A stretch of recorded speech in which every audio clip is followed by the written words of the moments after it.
Hi, I'm Scott Willison, owner of the Confluence Fly Shop in Bellingham, Washington, and today we're going to tie a chum fry pattern. It is getting on into spring here. We had an exceptional return of chum salmon last fall, and we're expecting a really good outmigration of chum fry this season. Something our local trouts, cutthroat rainbows, bull trout all really pay close attention to. It's an excellent food source, and we expect fish are going to be all over these things here shortly. Oftentimes you'll see fish attacking fry on the surface. The fry tend to travel in the upper water column.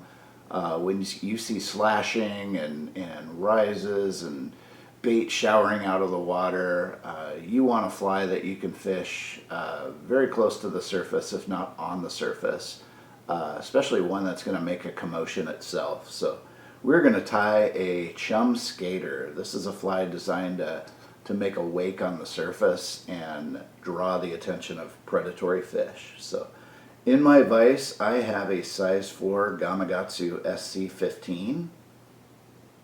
This is a good wide gap hook, tin plated so I can use it in salt water without corrosion, and find just a very good base for this fly.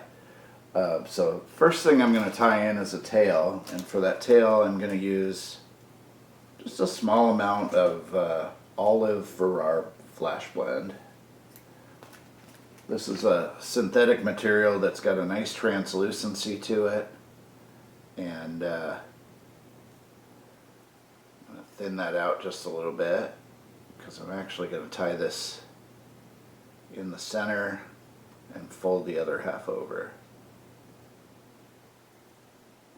I like not only the translucency, but this has a little bit of stiffness to it as well, so it'll help support the back of the fly and keep it riding properly.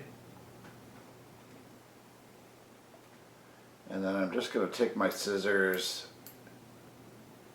and kind of taper it up a little bit here.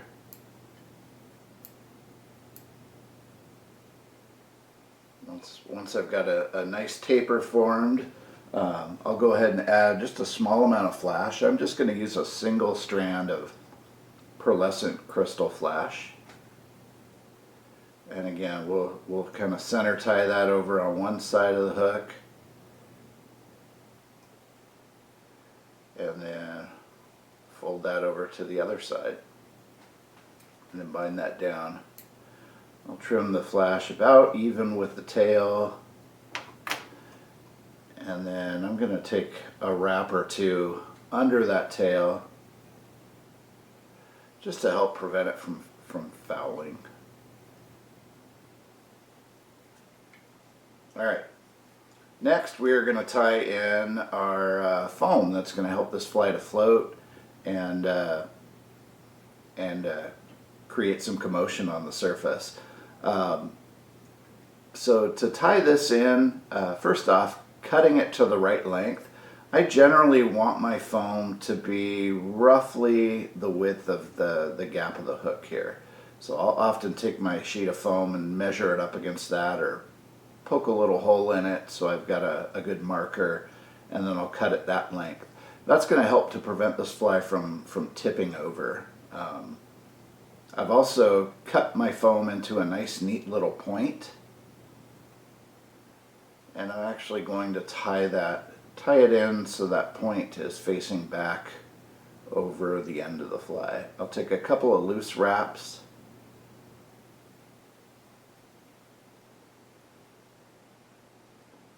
just to get that seated, and then I'll progressively tighten down.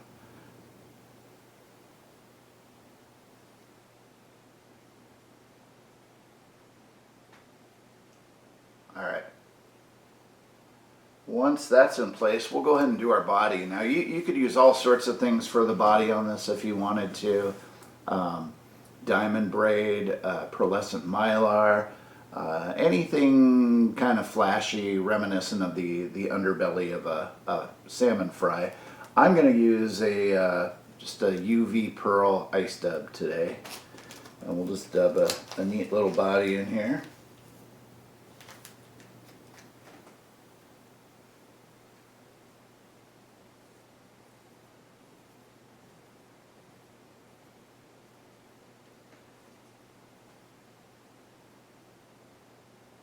Not using a dubbing loop or anything like that. I'm just twisting it on the hook.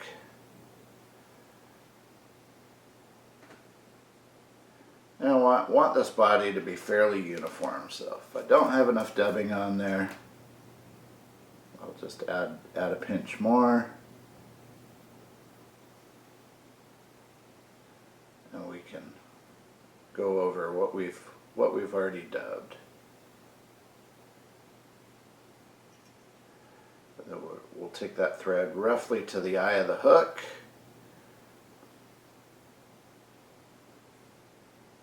And then we'll lash this down right at about the eye.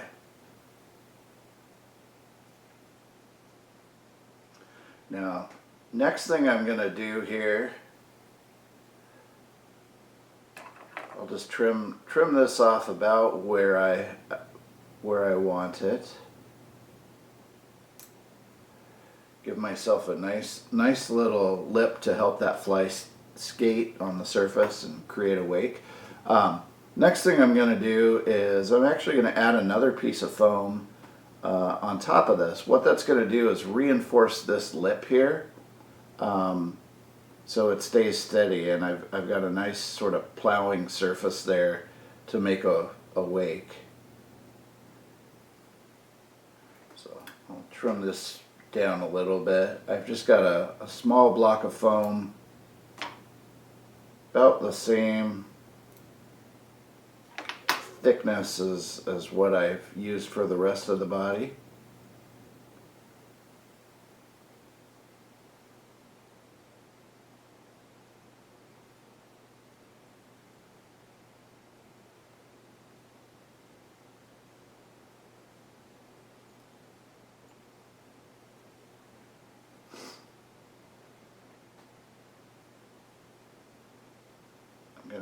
I didn't give myself a lot of room, so I'm using my thumbnail to press that back.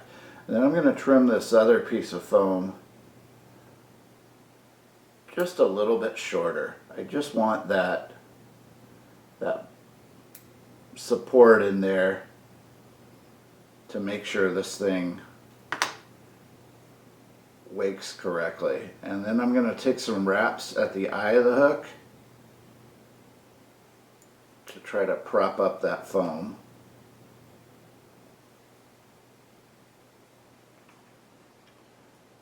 And then once I've got that sufficiently propped up, we'll go ahead and just whip finish. And we'll be done. A pretty quick and easy pattern to tie. But fairly durable and highly effective. Really gets the job done.